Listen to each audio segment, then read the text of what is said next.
E agora vamos continuar aqui o nosso bate-papo com a Raquel. Raquel, e a coisa, porque você fala assim, tem criança que é agressiva, logo vai dando tapa. Não sei com quem essa criança aprendeu. O adulto sempre fala isso, né? Isso. Na realidade, algum lugar ele aprendeu. Pois é. Ou com os pais.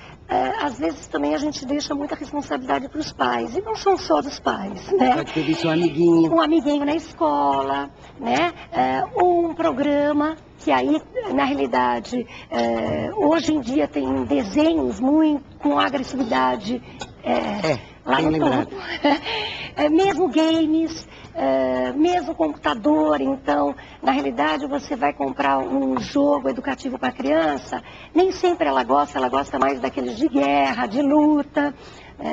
Então, acho que nesse ponto é importante observar, né? Como é que você lida com seu filho para poder passar. Mas às vezes a gente pega algumas crianças que os pais não têm o comprometimento, não batem. E elas agem assim. Elas agem assim. Porque aí é uma agressividade interna que ela precisa ser trabalhada e ela não consegue. Então é aquela que vai querer dar murro, né? Então ela fecha a mão e assim, se você chegar perto, às vezes ela nem bate, mas só de fechar você já vê que ela não está conseguindo lidar direito com a agressividade interna. Ou pega os objetos e joga longe.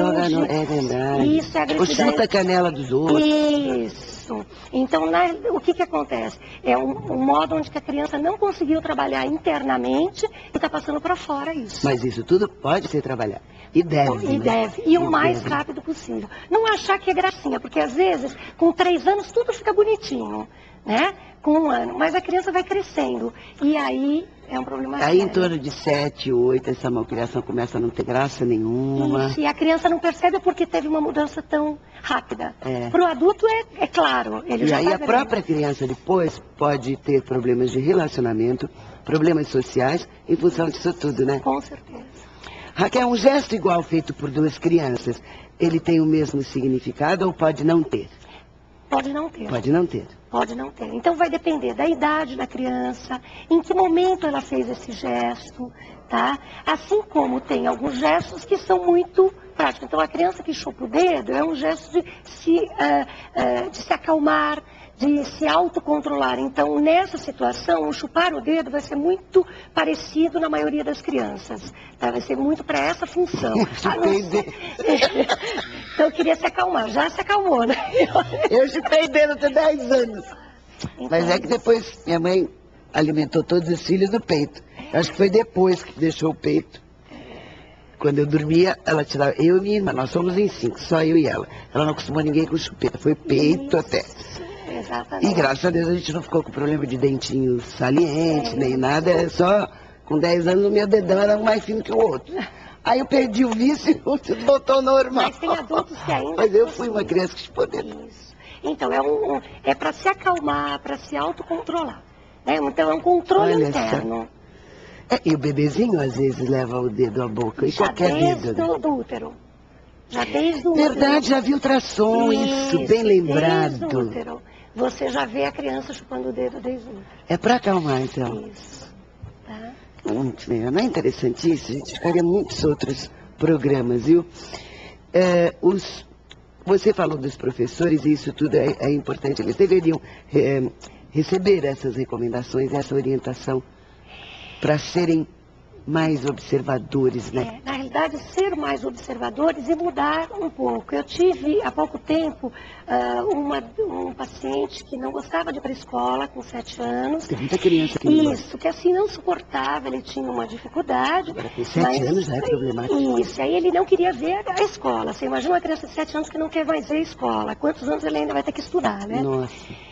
E aí ele mudou de ano e essa professora teve a oportunidade de assistir vários cursos que nós realizamos na clínica, tudo, e ela teve a oportunidade de ser bastante orientada, fora o dela individual, que já é uma graça. Ah, sim. E aí ele chegou para mim e falou, agora eu tenho 2 professoras, uma de português e uma de matemática, isso no 2º ano. Falei, nossa, tua escola mudou? Mudou. E aí que eu fui entender, fui conversar com a professora e não era. Ela punha o cabelo preso quando ia dar aula de matemática. E só isso. É mesmo? Só isso mudava. Só isso deu alegria para o menino. Mas Então, agora fiquei assim, curiosa em saber como é que ela descobriu isso. ela é uma graça, então Não assim... foi uma então, tentativa. na realidade, ela falou assim, não, eu sou uma professora para dar o português e para dar ciências, e sou outra para dar matemática. Então, eu prendo o cabelo, mudo a voz, então as crianças ficavam sempre atentas à aula. Quando não... Então, você vê, é problema assim só das crianças? Não. A professora pode, ela tinha várias crianças nessa sala de aula, e ela conseguiu elaborar. Realmente é uma professora, uma graça, né? Parabéns a ela, parabéns a ela.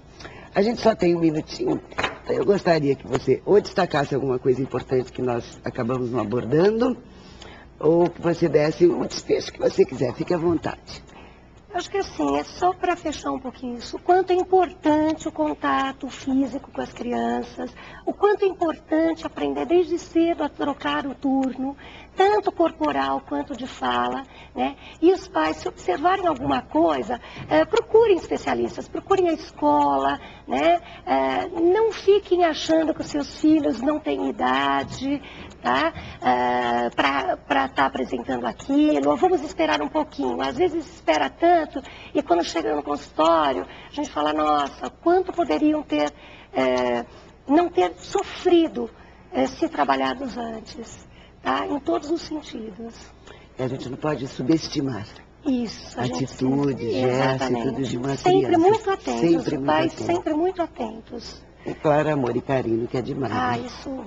Que profissão bonita você escolheu, isso tudo ainda aliado à fonoaudiologia. Isso. Parabéns, viu, Raquel? Adoro o que eu faço. Espero poder contar com você outras vezes aqui também. Com certeza. Participação de Raquel Caruso, psicopedagoga e fonoaudióloga, hoje nos falando sobre a linguagem corporal das crianças. Um assunto que não se esgota, então espero que você volte rapidinho. Um beijo, aplausos para Raquel. Obrigada.